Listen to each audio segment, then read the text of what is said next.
Hello everyone, मैं हूँ रितु और आप देख रहे हैं अपना YouTube channel Ritu Mehta A to Z। तो स्वागत है आपका मेरे इस ब्लॉग में। तो आज हम आपको घुमाने ले चलेंगे हरिद्वार के हरिहर आश्रम और साथ में ही दिखाएंगे आपको श्री स्वरूपानंद संन्यास आश्रम। हरिहर आश्रम के बारे में पूरी जानकारी मिलेगी और यहाँ पर आपको 12 ज्योतिर्लिंग देखने को भी मिलेंगे। और ये आश्रम हरिद्वार के हर की पौड़ी से लगभग 1.5-2 किलोमीटर की दूरी में पड़ेगा। ये है कनखल के महात्मा गांधी मार्ग में स्थित है। तो आप यहाँ से ऑटो रिक्शा कुछ भी कर सकते हैं, तो उससे आप जा सकते हैं और हमने भी ऑटो कर रखा है तो हम भी उसी से जा रहे हैं अभी। और अब हम पहुँच चुके हैं स्वरूपानंद संन्यास आश्रम। तो अब आपको अंदर से दिखाते हैं कैसा है। पहली बार जब जगत गुरु शंकराचार्य स्वामी स्वरूपानंद सरस्वती पहली बार 1950 में महाकुंभ में हरिद्वार आए थे, उसके बाद उनका आना जाना लगा रहा। तो एक छोटा सा आश्रम है। हमें इस आश्रम की वीडियो तो नहीं बनाने दी, लेकिन जानकारी बहुत अच्छे से दी। एक रुद्राक्ष का बक्स था और वो जो राम सेतु का पत्थर था और कृष्ण लीला पूरी दर्शाई गई थी। तो कृष्ण का विराट रूप और उसके बारे में पूरी जानकारी दी जा रही थी। तो बहुत अच्छा लगा हमें, बट इसका अफसोस है कि वीडियो नहीं बनाने दी, नहीं तो और अच्छी वीडियो बनती। और अब पहुंच चुके हैं हम हरिहर आश्रम। तो ये हरिहर आश्रम के अंदर आ चुके हैं। ये है जूता चप्पल स्टैंड, तो आप यहाँ पे उतार के रख सकते हैं और फिर जाएंगे आप अंदर। तो आपको अंदर वाटर टैप भी मिलेगा सामने ही। और बहुत अच्छा आश्रम है ये। भारतवर्ष के अगणित साधुओं सन्यासियों के आस्था और विश्वास का केंद्र है ये, यानी कि हरिद्वार। वैसे तो हरिद्वार के अंदर बहुत से मठ, आश्रम, धर्मशालाएं और मंदिर हैं, परंतु 13 अखाड़ों के जो आश्रम हैं, उन्हीं आश्रमों को मुख्य आश्रम माना जाता है। माँ गंगा के तट पर बने हुए हैं ये आश्रम। तो उन्हीं में से एक है पंचदशा नाम, जूनागढ़ से संबंधित कनखल में, जिसे कहते हैं हरिहर आश्रम। तो आज मैं हरिहर आश्रम में लेके आई हूँ और मुख्य शिवलिंग के आपको दर्शन कराऊंगी, जो है पारद शिवलिंग, जिसके मात्र दर्शन से ही जो पुण्य प्राप्त होता है वो करोड़ों शिवलिंग से भी नहीं मिलता है। साथ ही साथ आपको दर्शन कराऊंगी 12 ज्योतिर्लिंग के। ये मुख्य 12 ज्योतिर्लिंग के प्रतिरूप में यहाँ पे दर्शाए गए हैं। तो पूरे भारत में इनके मुख्य मंदिर है, जो कि अभी बताया जाएगा आपको। जो भी श्रद्धालु यहाँ पर आते हैं तो इस वृक्ष की परिक्रमा जरूर करते हैं, जिससे उनके घर में सुख समृद्धि बनी रहे। तो हम भी इसके परिक्रमा करते हैं और साथ ही साथ आपको 12 ज्योतिर्लिंग के भी दर्शन कराएंगे। तो आप हमारे साथ वीडियो में बने रहें और जो पहली बार इस वीडियो को देख रहे हैं वो लाइक, शेयर एंड सब्सक्राइब तो जरूर करें।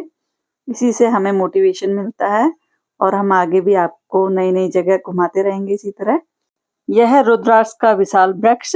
कहा जाता है कि जब माता सती ने हवन कुंड में कूदकर आत्मदाह कर लिया था, माता सती के विलाप के कारण जो महादेव के आंसू धरती पर गिरे थे, उन्हीं से रुद्राक्ष वृक्ष की उत्पत्ति हुई। भगवान शिव से जुड़े होने के कारण रुद्राक्ष को बहुत ही पवित्र माना जाता है और ये सभी लोग रुद्राक्ष को ढूंढ रहे हैं। बाजारों में तो नकली भी रुद्राक्ष मिलता है, लेकिन ये असली रुद्राक्ष मिलेगा अगर जिसको भी मिलेगा, क्योंकि इतना बड़ा पेड़ है यहाँ पे रुद्राक्ष का। कहा जाता है ये रुद्राक्ष का वृक्ष भी नेपाल से लाया गया है। मैं भी रुद्राक्ष वृक्ष की परिक्रमा कर लेती हूँ, क्योंकि भगवान शिव से जुड़े होने के कारण रुद्राक्ष वृक्ष को बहुत ही पवित्र माना जाता है। रुद्राक्ष को धारण करने मात्र से ही जीवन से सभी प्रकार के कष्ट दूर हो जाते हैं। अब कराएंगे आपको 12 ज्योतिर्लिंग के दर्शन, क्योंकि शिव इस वृक्ष के नीचे 12 ज्योतिर्लिंग के रूप में विराजमान है। तो चलिए आपको भी अब दर्शन कराते हैं। जहां जहां शिव जी स्वयं प्रकट हुए थे, उन स्थानों को ज्योतिर्लिंग के रूप में पूजा जाता है। तो पहला ज्योतिर्लिंग है सोमनाथ ज्योतिर्लिंग, जो कि गुजरात में स्थित है। दूसरा है मल्लिकार्जुन ज्योतिर्लिंग, जो कि आंध्र प्रदेश में है। तीसरा है महाकालेश्वर ज्योतिर्लिंग, जो कि मध्य प्रदेश उज्जैन में है। चौथा है ओमकारेश्वर ज्योतिर्लिंग, जो कि मध्य प्रदेश इंदौर में है। पांचवा है वैद्यनाथ ज्योतिर्लिंग, जो कि झारखंड में है। छठा ज्योतिर्लिंग है भीमा शंकर ज्योतिर्लिंग, जो कि महाराष्ट्र के पुणे में है। सातवां है रामेश्वरम ज्योतिर्लिंग, जो कि तमिलनाडु के रामेश्वरम में है। आठवां ज्योतिर्लिंग है विश्वनाथ ज्योतिर्लिंग, जो कि उत्तर प्रदेश काशी में है। नवा है त्र्यंबकेश्वर ज्योतिर्लिंग, जो कि महाराष्ट्र में है। 10वां है केदारनाथ ज्योतिर्लिंग, जो कि उत्तराखंड में है, केदारनाथ में। 11वां है गृहेश्वर ज्योतिर्लिंग, जो कि महाराष्ट्र में है। और लास्ट ज्योतिर्लिंग है जो कि 12वां ज्योतिर्लिंग है, वह है नागेश्वर ज्योतिर्लिंग, जो कि गुजरात में है। यह है रुद्राक्ष का विशाल वृक्ष, जो आप देख सकते हैं। शायद किसी ने ना भी देखा हो रुद्राक्ष का वृक्ष, क्योंकि बहुत कम जगह होते हैं ये। चलिए अब आपको आगे के दर्शन कराते हैं।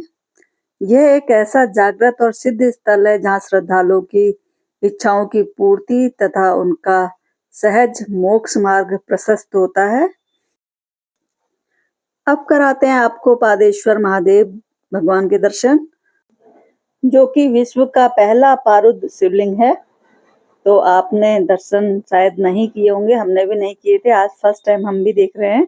तो ये शिवलिंग जो है पारे का बना हुआ है और मात्र इसके दर्शन से ही आपको मोक्ष की प्राप्ति होगी।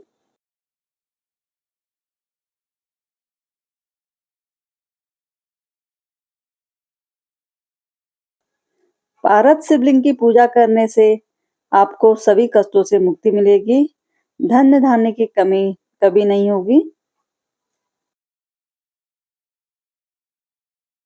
शिवलिंग के ठीक ऊपर शेषनाग विराजमान है बड़े से, जिन्होंने उनके ऊपर छत्र छाया करी हुई है।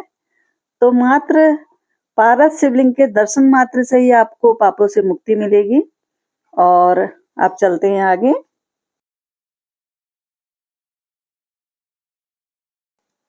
यहाँ पर गुरुओं की फोटो और राजगद्दी भी लगी हुई थी।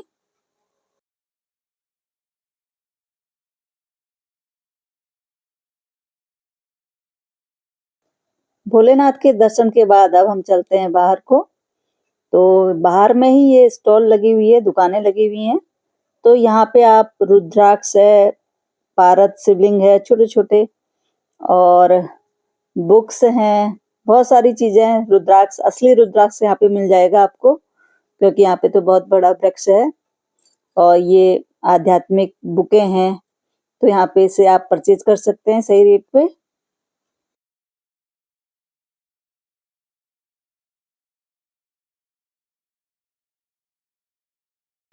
अब ले चलते हैं यहाँ के महामृत्युंजय मंदिर, जो कि बहुत ही अच्छा से बना रखा है।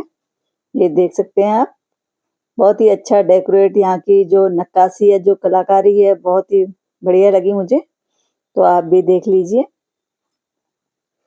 और यहाँ पे चारों तरफ से ऐसा बहुत ही अच्छा प्रतीत हो रहा था, बहुत शांति मिल रही थी बैठ के, बहुत अच्छा लग रहा था। ऐसा लग रहा था यहीं पे बैठे रहें, तो बहुत अच्छा फील हो रहा था। यहाँ पे बैठ के शांति एकदम मिल रही थी। तो हम भी थोड़ी देर हमने यहीं पे रेस्ट करा, बैठे हम लोग। और मंदिर तो बंद था शायद, तो हमने बाहर ही थोड़ा विश्राम करा। और ये है हमारी नंदी महाराज, जो कि शिव जी की परम भक्त हैं। तो मंदिर को आप चारों तरफ से देख सकते हैं, कितना प्यारा सा है।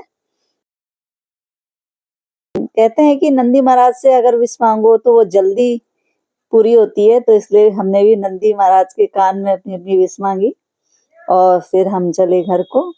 तो बहुत अच्छा ये मंदिर लगा हमें, और खुला होता तो और भी अच्छा रहता, हम भी देख लेते हैं अंदर से, लेकिन हम अंदर नहीं देख पाए। इसी के साथ हम अपने वीडियो का एंड करते हैं और फिर मिलेंगे नेक्स्ट वीडियो में। टाटा बाय बाय, हर हर महादेव।